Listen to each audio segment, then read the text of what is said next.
Olá!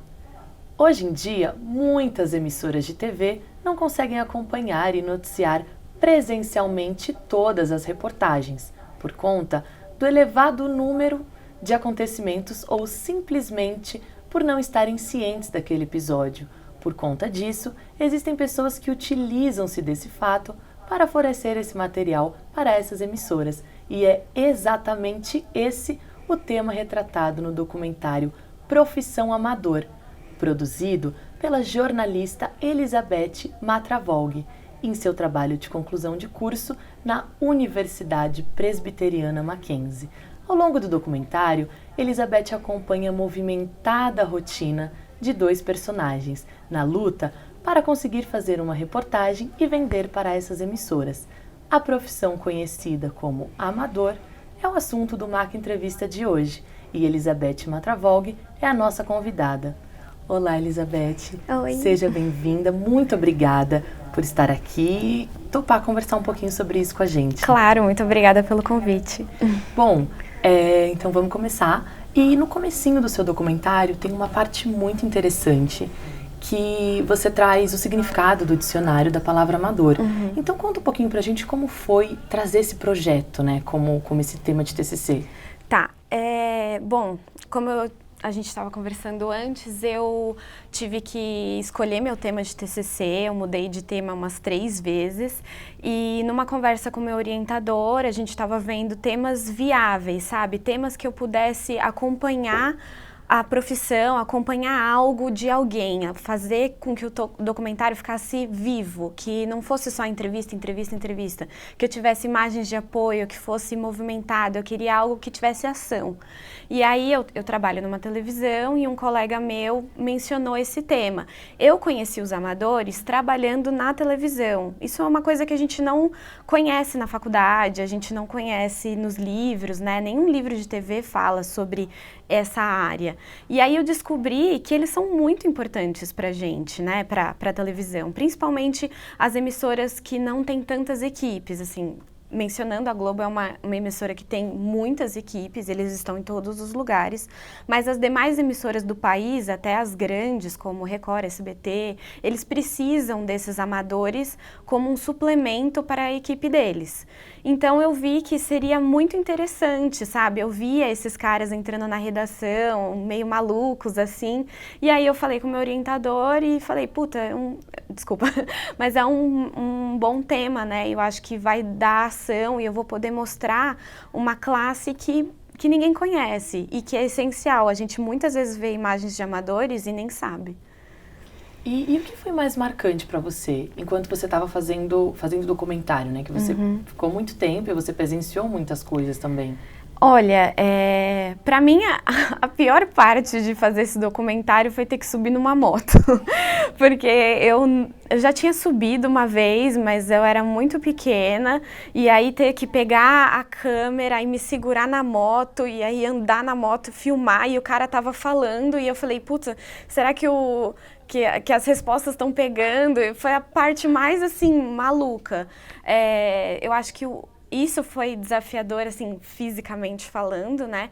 Mas eu acho que foi muito importante para mim eu ver ao vivo as coisas que eu apuro pelo telefone no meu trabalho.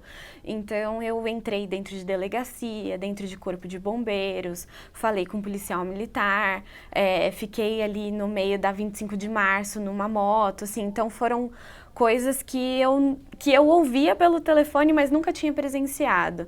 Então, acho que isso foi o mais marcante para mim, sabe? Ver coisas que eu via só pela televisão. E a gente vai mostrar um trechinho agora, que é inclusive aquele momento, né, que você comentou que você acompanhou tudo e realmente dá muito para perceber que você acompanhou todos os momentos. E o momento do aeroporto, em que eles foram os primeiros a fazerem essa matéria, essa reportagem. E isso acontece com frequência ou não? Assim, a maioria das vezes tem as emissoras, como que funciona? Olha, eu acompanhei 2 profissionais, né, o Hélio e o Brito. O Hélio é um cara super articulado, já está na profissão há 15 anos, então ele tem um bom relacionamento com as emissoras. Então já ligam para ele já é muito pautado hoje em dia. Então já ligam para ele e falam, Hélio, olha, vai chegar, nesse caso, vai chegar uma mãe que teve o filho sequestrado, a polícia aqui de São Paulo achou o menino num cativeiro que o pai tinha sequestrado lá do Espírito Santo, ela vai chegar no aeroporto, a gente precisa que você esteja lá em 20 minutos. E ele vai em 20 minutos. Então, é isso, assim, a emissora tem esse bom relacionamento com os amadores. Mas, muitas vezes, eles já foram criando fontes ao longo da vida, né? Eu acho que como eles estão na rua todos os dias, mais até do que jornalistas, eles têm contato com comunidade, eles têm contato com as polícias, eles têm contato com o cara da farmácia, o cara da padaria. Então, é muito fácil para eles saber do que está acontecendo. Muitas vezes eles ligam para a redação e falam, já fiz todo o material, você quer essa história? E a redação nem sabia. Então tem um pouco desses dois lados, assim. O Brito, ele é um cara mais que caça notícia, ele é da velha guarda, assim. O Hélio já é mais pautado, porque o trabalho dele é muito melhor. E quais foram as principais barreiras que eles enfrentaram, tanto no momento em que você estava produzindo o documentário, quanto na carreira? Quais são as coisas que eles mais enfrentam? Mas a gente vai falar sobre isso no próximo bloco. O MAC Entrevista volta já.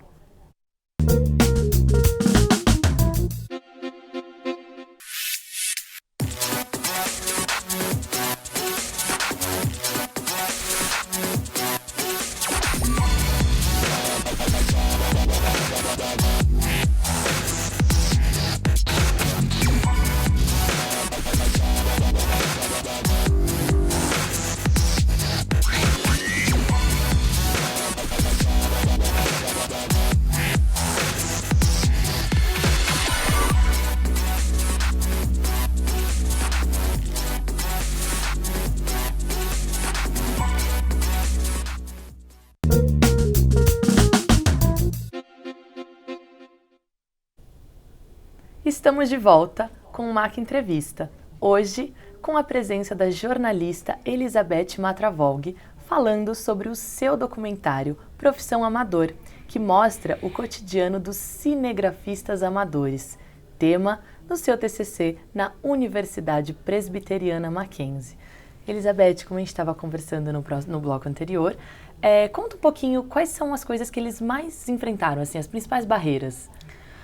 Olha, é um trabalho muito ingrato, assim, né? Eles se desafiam, eles não têm carteira assinada, eles não têm plano de saúde por empresa, as emissoras não se responsabilizam por ele, mesmo se eles estão lá pela emissora.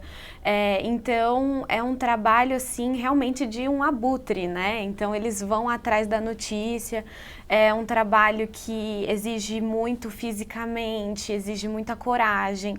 O Hélio me relatou problemas com a própria polícia, né? Ou em meio de comunidade, que eles mandam o próprio cinegrafista sair e tal. Então, eu acho que o maior desafio deles é a rua, né? É a rua, e a rua é o escritório deles. Eles não têm a redação para chegar lá, ficar tranquilo, passar alguns dias dentro da redação. Não, a rua é o dia a dia deles. E você comentou agora, né, que eles tiveram alguns problemas com os policiais, enfim.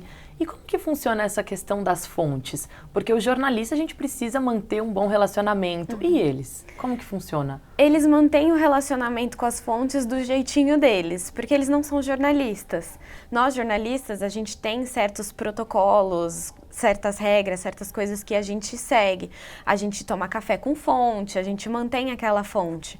Mas o amador, a fonte para ele é tudo. O Hélio até me relatou que ele sempre vai acompanhar a saidinha da Suzane Richthofen. E o pessoal lá em Taubaté conhece ele já avisa, tipo, olha, parece que a Suzane vai sair hoje. Aí ele já pega o carro e vai. Aí ele vai comendo 1 quilo, os caras já conhecem ele, já sabem, já contam as fofocas. Então, eles não têm tanto esse trabalho com a verdade. Quem faz o filtro é a emissora. Então, para eles, as fontes são todas as pessoas, né? Todo mundo, é a comunidade, é a população daquela cidade.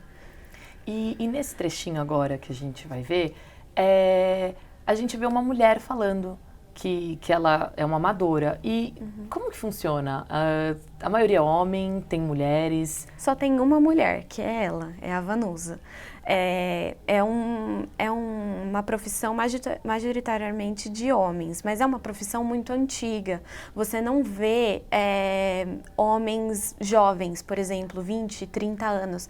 A maioria já tem lá pelos seus 50 anos, porque é uma profissão que começou lá atrás e eles seguem nessa profissão, só que não é uma profissão que você faz faculdade, né? Eles vão encontrando o amadorismo, né, ao longo da vida. Então, a Vanusa, ela trabalha com Hélio, ela é esposa dele, então eu perguntei para ela, por que você é a única mulher? Nem ela soube me responder.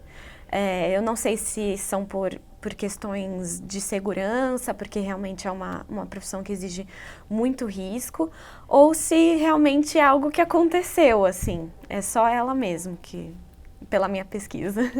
E agora, né, você como jornalista, conta um pouquinho pra gente, existe essa dificuldade de aceitação dessa profissão amadora no mercado de trabalho? Como funciona? Não existe, porque as emissoras precisam deles. As emissoras, tem muitos sites também que usam as imagens, eles acabam fazendo vídeo e foto também, né, para os portais. Então, eles aceitam sim, obviamente, assim, eu como apuradora, né, essa é a minha profissão atualmente, a gente não pode usá-los como fonte, a gente não pode usá-los como uma fonte de informação, mesmo que eles estejam no local, porque eles a gente não pode considerá-los como jornalistas. Então, às vezes, a gente pega o que o repórter apurou no local, agora eles não, a gente tem que checar tudo que eles fazem, porque eles não têm esse filtro. Mas não é uma questão de aceitar ou não, eles são super aceitos, uns mais que outros, mas mais pela personalidade, não pelo que eles fazem. E eles, hoje em dia, fazem um trabalho super profissional, assim, o Hélio tem uma câmera profissional que eu vejo na TV, assim, não tem essa diferença. Tá. E o que você acha que essa profissão vai ter futuro ou vamos continuar mais nessa parte de cobertura pelas emissoras mesmo? Eu acho que futuro tem, porque ainda se faz necessário, eles ainda são muito necessários nas emissoras. Mas como eu disse, eu só vi pessoal da velha guarda. Então, eu não sei se vai ter futuro quando essas pessoas começarem a abandonar a profissão, quando começarem a se aposentar, né? Eu não sei se o pessoal, a galera nova, tem interesse nessa profissão. Eu realmente não sei te dar uma resposta certa.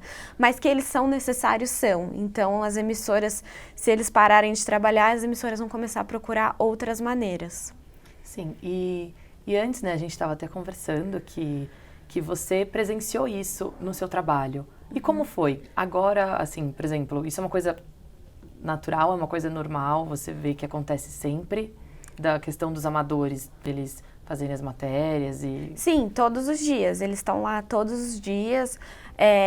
Como eu disse, tem a questão da oferta e da venda, né? Às vezes eles ofertam as imagens que eles já fizeram e também eles às vezes são acionados, mas é todo dia, assim, porque a cidade de São Paulo é uma cidade que acontece muitas coisas. E aí à tarde, por exemplo, eu trabalho no período da tarde na televisão, a maioria dos repórteres já foram pautados. E os factuais, e o que está acontecendo? Às vezes tem milhares de alagamentos na cidade, não tem como a emissora cobrir tudo. Então eles são acionados todos os dias, assim, não sei dizer quantas vezes, mas todos os dias a gente vê amadores deixando as mídias lá na redação. E para finalizar, que dica você tem para os futuros jornalistas? Eu acho que a gente tem que... É um trabalho muito árduo, né? A gente tem que se blindar de todos os jeitos, estudar é sempre muito, muito importante, uma especialização e criar experiência, criar casca grossa. Então, o quanto antes puder trabalhar, o quanto antes puder entrar na área, seja assessoria, seja redação, seja qualquer coisa, ou até mesmo fazer um projeto pessoal, hoje em dia é muito levado em consideração. Então, é estudar e trabalhar bastante. Bom, Elizabeth, O programa, né, tá chegando ao fim. Eu queria muito agradecer a sua presença, muito obrigada, parabéns pelo documentário, incrível você trazer essa profissão, que é muito importante para o jornalista e muitas vezes a gente não sabe disso. Muito obrigada mesmo. Obrigada pelo convite, foi ótimo falar do Profissão Amador para vocês. E para você que nos acompanhou até aqui, muito obrigada e até o próximo MAC Entrevista.